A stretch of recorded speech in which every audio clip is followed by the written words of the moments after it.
Hey everybody, I'm going to get started in just a minute, but I filmed my entire video and realized that I forgot to mention my giveaway for Stitching Mends the Soul, this pattern, and the Garon Stitchery gift certificate. So I'm having a fight this evening with the YouTube comment picker. It appears that their site may have been hacked because my iPad is not going to it at all, and my laptop is throwing up big, like, don't go here, there's an illegal operation, blah, blah, blah, it's not safe, which I've never gotten before. So there's some problem with the site this evening. So I will pick a winner as soon as I'm able to get in. Hopefully it's before I actually post this video. And I will put the winner in the description, in the, the info that's below the video, and I will, through the comments, send a note to each person who wins this or the gift certificate, just to let them know as well. So didn't want you thinking that I had forgotten that, although I did forget it when I was filming. I'm having issues, and as soon as I can get those resolved, I'll pick the winners, and congratulations to whoever you are. I will also announce it on next week's video. Okay, and now for the regular programming. Hello my stitchy friends, welcome to Snickerdoodle Stitch. My name is Kathleen and this is a channel about cross stitch. So it's been a quiet week this week, not too much going on. I didn't have any new catastrophes, loving my new fridge. Yeah, it was a quiet week, got lots of stitching in. So I do have quite a bit of stitching to show, not too much all this week. So I'm hoping over the next month that I can cool my jets on the shopping and the haul and just focus on some stitching. And unfortunately, it's a time of year where I need to start doing the fall yard cleanup. We're not quite there yet, but I have to start mentally wrapping my head around it. So lots of things going on here at the house. All right, I am going to dive right in. I have a couple items that I finished stitching. They're not FFO'd, but I got some finishes done. This first one is probably kind of pitiful to call a finish, but it is from, sorry, I meant to pull out the pattern. I've got the stitching pulled out. It's from the JBW Designs Scandinavian Ornaments one, which is this piece. And I did the sweater that's up here, but I didn't stitch it like this. So up here it's in the reds and the greens, and it has the reindeer in the middle, and I love, these are just really sweet Christmas ornaments, and I love doing hers stitched 1/1. Her patterns usually have like a sample that's done, these ones up at the top are 2/2, and then these ones at the bottom are 1/1. So she quite often has this samples done both ways. And what I did was a 1/1, but I changed the colors and just made this little blue sweater, and I swapped out the reindeer. I just freehanded a snowflake in the middle. And the reason I did that is I'm going to sweater weather in October, and I wanted to do needle minders for everybody there. And I wanted to go with the sweater theme, but I don't know that everybody that's there will be a Christmas person. So I went with the blues and the winter, let me get it closer, the winter pattern. So that's my little teeny tiny sweater. And what I plan to do with that is to photograph it and make needle minders similar to what I did for, I've got one of them here, for Stitch New Jersey and Stitch North. This one was for Stitch North. Let me see if I can get it to focus. There we go. If I cover my face, it will focus. So that's actually a photograph of a Quaker sampler that I have shown here in my very first video. It's a finish that I had when I first started doing these videos. But I want to photograph this little sweater and do something similar. And the nice thing with this one, I mean, this Quaker piece is a big 16x20 framed piece. So this is really just a piece out of the middle of it. With this little sweater, I'm hardly going to even have to shrink it when I photograph it, and it will fit in the little bottle caps that I use to put them in. So that's what the sweater is for.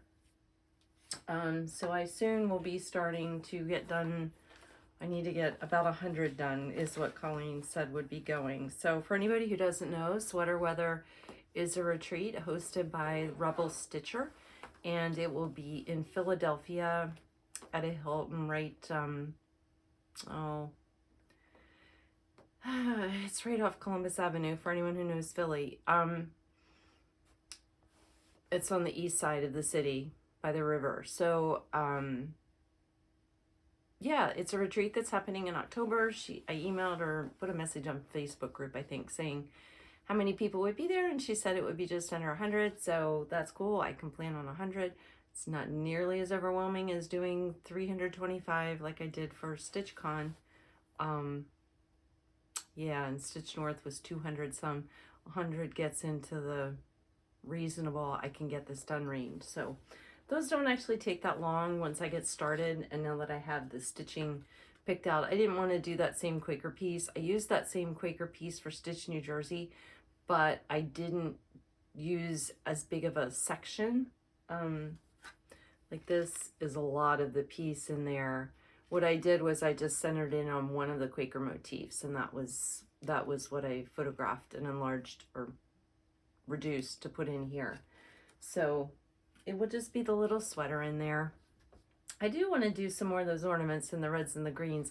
I've had this kitted up with reds and greens in here. You can see them there. I picked out some Splendor Silks for a long time as a travel project. It just hadn't made it in, it just hasn't been the travel project that I've grabbed. So I got that done. And then I did completely finish Country Cottage Needleworks Surf Shop. Oh, and I should mention that sweater is just one number one on, I think, 25 count Lugana. I didn't have the count in there. It's some little scraps of Lugana that I've just had stuffed in that travel pouch. This one is Country Cottage Needleworks. It's the Beach Boardwalk ice cream shop, and I got it all finished. I didn't have too much to do last time I showed it. I had a lot of the white behind this ice cream wasn't in, and the white that backs that wasn't in, and then all of the white in the striped awning, and then I hadn't finished the ice cream cones and hadn't even started the pennant. So that's what I got done. So that is on Tabby Cat's Whiskers, 36 count, 1/1, and it is using the called for Classic Colorworks, or is it General Arts? It's not Weeks. I think it's Classic Colorworks. I'm wishing I had done the DMC. I'm loving the way the Classic Colorworks looks, especially like down in the water and the sand. But the pinks and coral tones are much brighter on the DMC version. So I've seen some folks posting their finishes in DMC online, and I was like, oh, why is there so much brighter? And then I realized that they're using the DMCs instead of the overdyes. And then I think I showed last time that I did get the next pattern, which is the Surf Shop. If you want to see that up close, it's got the little surfer boy and his surfboards, and this definitely makes me think of the beach. I grew up at the time, it would only take me about 20 minutes to get to the boardwalk at Rehoboth, Delaware. And so I grew up in the summer having a lot of weekends. Like by the time I hit high school, that was where you went in the summer on your Friday or Saturday night hanging out with your friends. You either went north to go to the movie theaters, or you went south to go to Rehoboth to hit the boardwalk. So I spent a lot of time in my youth at the boardwalk. All right. So those are the two things that I finished. Although Beach Boardwalk, obviously, there will be several more little beach stands that go on that piece of fabric. I don't know when I'm going to start Surf Shop. I don't have any plans to start it now. And in September, my plan is to focus on samplers. So I'm going to dive into Sampler September and pull out some of my samplers and focus on doing that. I may pull out, I'm trying to remember the name of it. It is a Hello from Liz Matthews, and it is Quakers that look like pumpkins. It may be called Quaker Pumpkins. Anyway, I may pull that out. It may technically not be a sampler, but Quakers are sampler-ish. So I'm really anxious to get started on my fall stitching, and I don't want October to be the only month. I really like fall and Halloween stuff, and I don't want October to be my only month. So if I can knock the Hello from Liz Matthews out, then in October I can do some truly Halloween stuff. But anyway, September samplers, that's my plan. So the beach boardwalk may get set aside now until, I don't know, next spring, maybe even. Because I know after fall and Halloween, I'll want to dive into Christmas. This next thing. So I've been working on the gifts from my garden from Hello from Liz Matthews. This is the piece, and it's not really, well, okay. If I pull it back here, the green shows more true. That dark green, that's the lacy background on it, is 500. Is the floss color. So one of my absolute favorite colors. And I got all of the bouquet done. So this is on, I forget what fabric.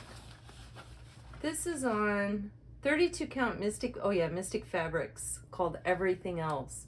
Loving this fabric. I like the modeling on it. It's very subtle. I like the hue. It's not too pink, it's not too gray, it's not too brown. It's just a really nice mottled color. The flowers, so the bouquet is coming out. I'm really happy with it. It's just DMC. And you'll notice, well, maybe it doesn't show up so much here. The colors in real life are more subdued than what's on the pattern, and normally that would be driving me crazy because I like the bright colors, but I did see this one stitched up, and I have a feeling these flowers are gonna pop and look brighter once they get that dark green behind them. So ignore my dark green floss hanging here. I started to go ahead, and my plan was at this point, so I was doing this for Garon Stitchery's Designer Focus of the Month, which was for the month of August, and the focus was Kathy Barrick or Liz Matthews. And I was gonna go ahead and do the green the outline of the green, not the lacy part, which is actually backstitched, but just the outline of the oval, because I thought this would be fabulous retreat stitching, just to do that, you know, if I have it outlined, then it really is just a lot of really tedious fill-in. So that's my plan with this. I didn't go ahead and outline it because I wanted to show it without any green. It's a really beautiful bouquet, even just like this. So if you like the bouquet but didn't want to stitch all that green, because it's a lot, it's gorgeous like this. I would maybe do a slightly darker fabric. The daisy doesn't really pop on here. It's showing up pretty well on camera, but it doesn't really pop on the pattern photo either, because, well, it does because it's got the dark green behind it, but the part that's up above, up here, you can't even really see. So if I were gonna do it standalone, I would do it on some fabric that is darker than just this, you know, kind of mottled antique looking linen. But really happy with that. Super fast stitch. Yeah, nicely done pattern, easy to read. Good fast stitch. So that I don't know if I'll show it again, because at this point I'm probably just gonna outline it with green, and then I don't know if it will go with me to either of the retreats that I have in October. I have Sweater Weather that I mentioned, and I have Stitch New England, which is 2 weeks before that. It's more the middle of October. But I'm gonna be pretty heavily into my fall stitching by then. So if I do get this outlined, it's likely to just get put away then until I have my retreat next year. And I don't know what the first one next year will be. Right now, my only plans for next year are Stitch North. I'm signed up for Stitch North, Stitching in the Wild, which moved to Montgomery, Alabama from Fort Lauderdale. and they're actually doing 2 weekends this year, or next year, although both weekends did sell out. They do have a wait list.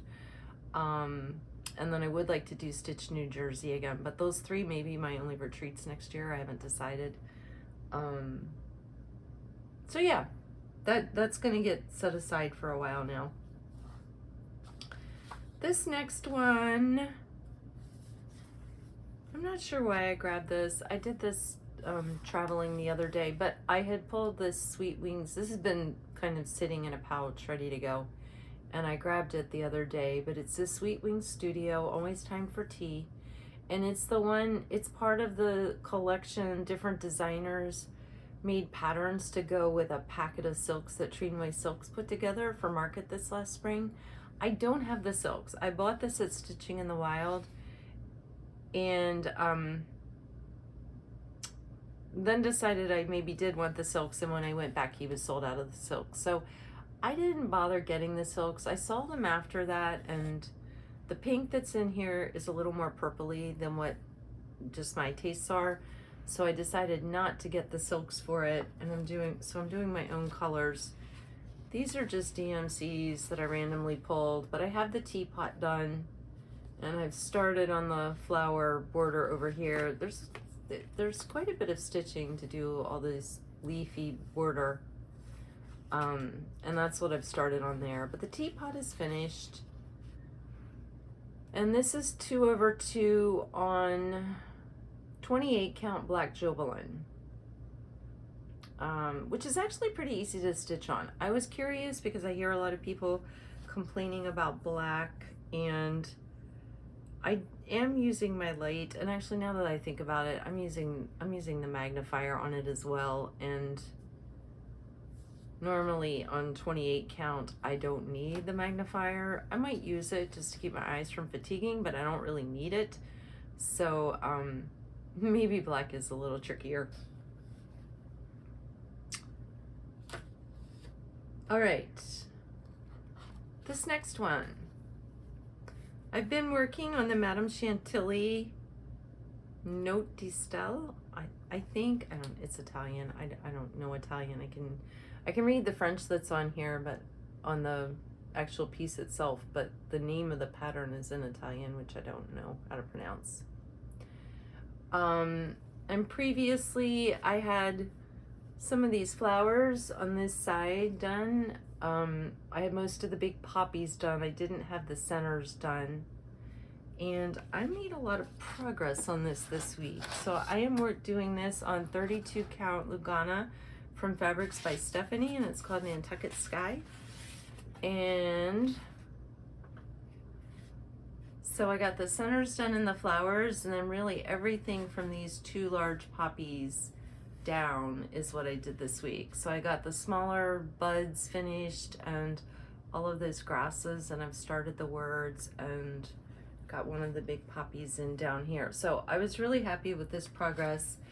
I'm working it, I started on the side working down, and now my plan is to work across, and then it will be easy to see where I need to come up to put these other flowers and the little girl in. But loving this fabric. I love the modeling on it. It really just looks like sky. It's the perfect sky looking fabric. Very easy to stitch on. This is just the called for DMC, and I may go ahead and stitch on this some more this week, a day or two anyway. Like I said, I know I'm nearing the end of working on non-holiday stuff. You know, I'm getting, if I do sampler September, then I'm into fall, Christmas, winter. I won't be likely to pick pieces like this up, so I think I'd like to get a tiny bit more done on it before I start rolling into sampler September. And I have one more that I worked on. So sorry, I had the zipper open so that I didn't have to unzip it. So I had shown before that I did this chalked squared from Hands On Design, and this was the month of August, but I also had the month of May. And I had finished August, and now I have nearly finished May. So here is May. This is on Ada 14 count, I think. Yeah, I'm pretty sure that's 14 count. These are small. So I'm hoping this week I can finish this up and maybe get both of these fully finished before my next Friday video. But we will see. I have some family stuff going on this weekend. So I don't know how much stitching time I'm gonna have this week.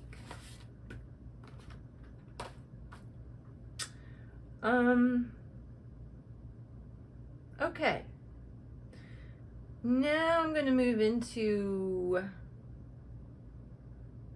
well, let me show one thing with plans. Then I will show the little bit of haul that I have, or really a solution that I came to for one of my late dilemmas. So I had shown this before. I bought some Carolyn Manning patterns, and this one is Starstruck. And I pulled all of the floss for it. Let's see if I can hold them up. They're really pretty blues and greens and creams and grays. Very subtle. I have another pattern of hers that's very bright. But what I'm thinking with this one and why I pulled it, if I do it on 16 count Ada, it will finish at 9 3/4 by 9 3/4. And I bought this tray at a thrift store. I don't know if Sudbury House is still around. They were all the rage back in the 80s and probably 90s. And they made a lot of products for finishing, really nice wooden pieces for finishing needlework. But this glass opening in this tray is 10 by 10. So if I do the Starstruck on 16 count Ada, it will fit in here perfectly. And these colors actually go with my living room, as does this wood tone. So that's my plan for this. And the reason I pulled this to start on it was, I'm going on a cruise for a week in the middle of September, and I want to take something that I can stitch on, but I don't want to haul a lot of stuff. I'm not going with other stitchers. I'm going with some friends who are not stitchers. But I'd like to take one project, but I want it to be something that I will be able to see to stitch on if I'm just, you know, sitting by a window. I don't want to have to lug along magnification or lights or anything like that. I'm trying to keep it minimal.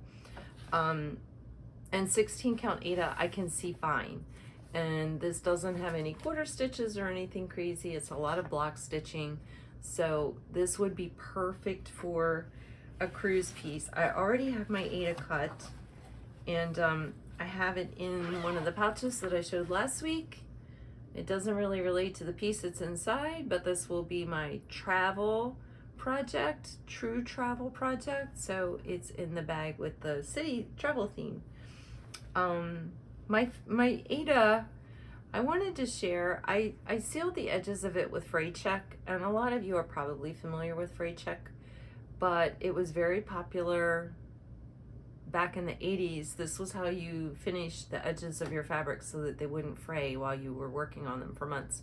You either sealed the edges with fray check or you taped up the edges. So people didn't really have sergers back then. That was more of a commercial kind of sewing machine, not like now where we have sergers in our house. And I'll be honest, I have a serger, but it's a pain in the neck to get out. I don't have it set up all the time, and I don't like to haul it out just to zip around, you know, one piece of fabric that I'm a 15 by 15 piece of fabric that I'm prepping for a project. So I use fray check. It's made by Dritz. You can buy it in Joann's or anywhere, and it's kind of a thick liquid, and you just run a bead of it around the edges. I will tell you, it comes with some warnings. It does have a noxious smell. It dissipates really quickly. It's not like spray paint or something that your house smells like that for the next 2 days. But if you're sensitive to smells or, you know, weird things, adhesive, solvents, that kind of thing, you would want to use it outside. or with some windows open. And I laugh because it's got a big thing saying do not put an eye, because the bottle looks like a Visine. I mean, it looks like eye drops. But anyway, I thought I would share that because some newer stitchers may not have ever heard of that. It's kind of the old school way of keeping your fabric edges from fraying. So in my light review, I shared some challenges that I've been having with my magnification lights. I have two, one from the Daylight Company, one from Bright Tech, I think it is. The Daylight Company one, where if I go to swing the light out of my way, it's actually swiveling at a joint in the lamp, and that joint has worn out, and that was only having the light less than 6 months that happened. And whatever were out there, then it would no longer turn on and off. And I'm still trying to resolve with Daylight Company. It appears that Daylight Company may have merged, been sold, something's happening there. I was communicating with one person, and now I've got an email saying, welcome to our new whatever, and it's some company name that I've never heard of. So I don't know exactly what's happening with them. And then the other light that I got when my Daylight one broke, the gooseneck on it is so stiff that it takes two hands to bend it. You can't just bend it out of the way. And if I bend it so that it actually swivels, then it's not lined up properly with the base and it wants to tip over, which it does just tip over on the edge of my sofa, but it's still annoying. So I had gotten this for something else craft related, and it's just like a swivel mechanism. So I got the bright idea, what if I could put this under the base of the light and then the entire base would swivel? It wouldn't be anything happening in the arm or any of the joints on the lamp itself. This was too small, so I ordered a larger one from Amazon, and when it came, it really took two hands to actually swivel it. So it didn't work at all. So last weekend I was like, okay, let me just run in Home Depot and see if they have anything like this. I looked online on their site, and it said they had, they actually called them Lazy Susan swivel plates, but when I got there, they were sold out. So there's a Marshall's next door. So I thought, let me go just check out Lazy Susan's. And this worked perfectly. So $5 Lazy Susan in the kitchen storage section of Home Goods. And what I did was I flip it upside down and sit the lamp on here. And now when I go to move that lamp out of my way so that I can stand up, this just swivels and it's out of my way. So this is down on the floor, and this just swivels so perfectly, so easily, maybe a little too easily. I know one time I went to pull the lamp back to myself, and this obviously came flying around, and I smacked myself in the face with the lamp. So there's my humiliation story for this week, but nobody was here but me. So I don't care, except now that I've told all of you. So anyway, this works. I am going to show a video.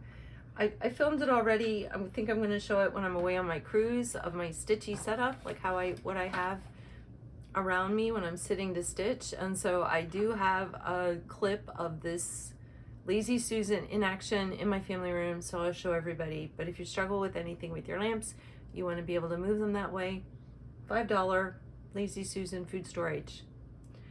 All right, this is going to be a short video. I have I have three things of stash. I really haven't gotten any stash this week.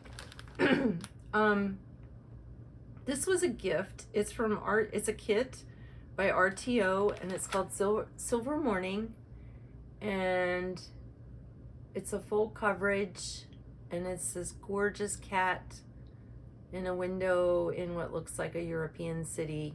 Doesn't look like any rooftops here, but a friend of mine knows that I love the orange boys.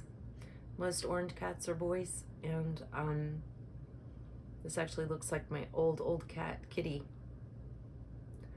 So I got that. I don't know I don't know when I'm gonna start it. It's lots of pretty blues and silvery grays, and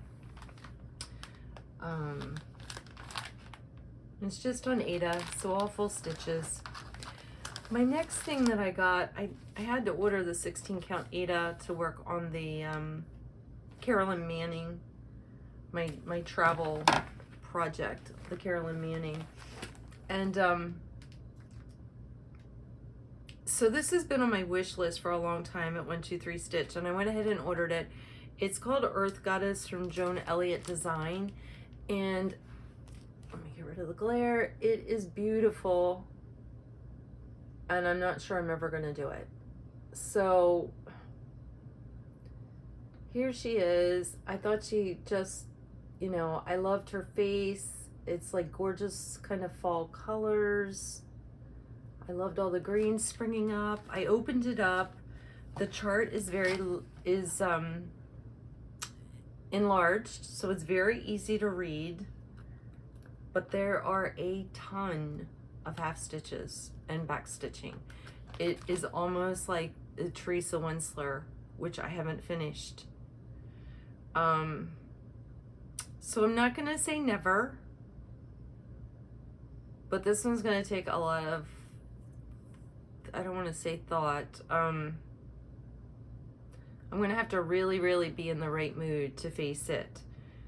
Like there's all this back stitching up in the ring around, and then I don't know if you can see, there is a ton of back stitching, the design on the dress on the later part there. I don't know if you can see, it's kind of reddish brown looking. So yeah, word of warning, Joan Elliott Designs, a lot of quarter stitch, half stitch, and back stitching. If those aren't your cup of tea, don't pick this pattern up.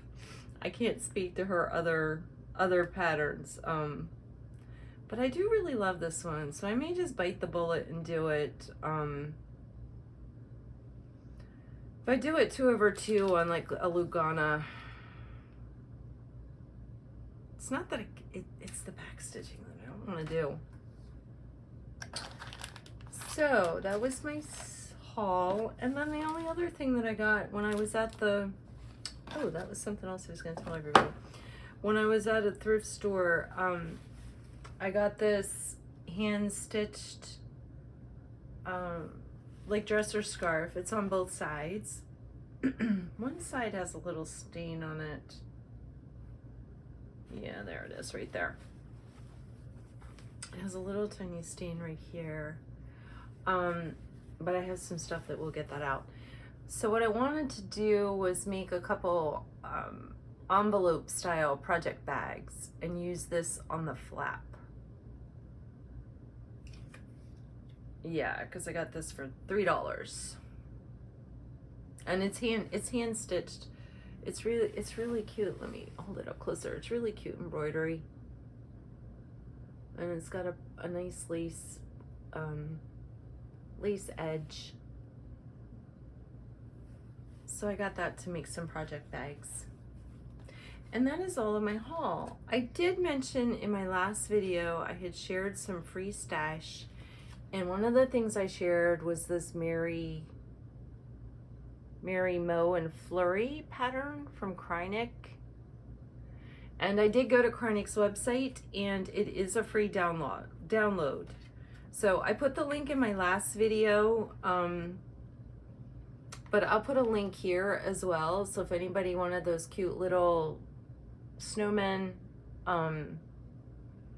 even just the snowman faces on like a darker fabric without the snowflakes behind would be so cute. So I want to do some ornaments of those.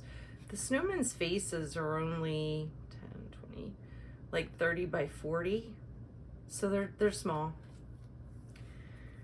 So that's the plan. So that is everything for this week. I thought this was going to be a short one, and it is, partly because I don't have a ton of haul, and I don't think I will have a lot of haul over the next month. Like I said, I don't really have in September I don't have a lot of free weekends. I've got to work Labor Day weekend on Sunday and Monday, and then the following weekend is when I'm leaving for a cruise for a week. And so I'm getting toward the end of September without really any free weekends where I could go hit up an LNS. So I may not have a lot of haul in September, although I can do some damage just with some online shopping. That reminds me, I do have a pre-order in with Garon for things at the Needlework Expo. Is that what they're calling it? The big release time that's happening now. But I should be back next week. I'm hoping to get some stitching in and that I would have something to share with you. So have a great week, and I'll talk to y'all soon. Bye.